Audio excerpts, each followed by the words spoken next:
John Wayne's most personal project was a brutal gamble that broke his heart. John Wayne, who starred in over 170 films and worked with the most renowned directors of his time, is best known for playing a variety of Hollywood heroes, despite regretting missing out on certain roles. However, his most cherished project wasn't a popular Western or even one of his Oscar-winning roles, but rather a personal risk that took a toll on him.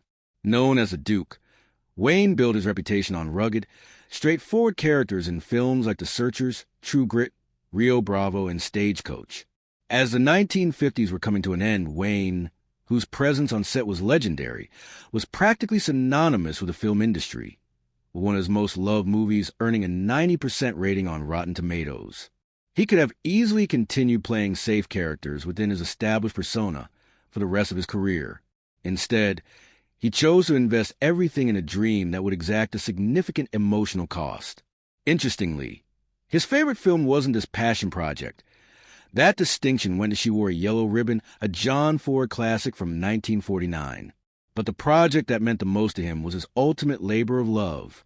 The Alamo, released in 1960, marked Wayne's directorial debut, and he ensured it was a true Hollywood spectacle. He constructed a full-scale replica of the Alamo Fort in the Texas countryside, assembled a star-studded cast, and spent millions to perfect every detail. However, the budget quickly spiraled out of control, and as funding dwindled, Wayne made a daring and consequential decision. He transferred the rights to United Artists just to keep production going. The risk proved to be a creative success, if not a financial one. The Alamo received an Oscar nomination for Best Picture, won a Golden Globe for Best Score, and performed reasonably well at the box office. But Wayne, who had dedicated years of his life to the project, barely saw any profit.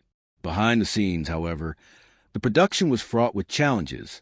Wayne found himself grappling with the dual pressures of directing and acting, while also dealing with conflicts among co-stars and crew members. Reports suggest that tensions ran so high at one point that he almost got into a physical altercation with another actor. Yet, the most devastating blow came in the editing room.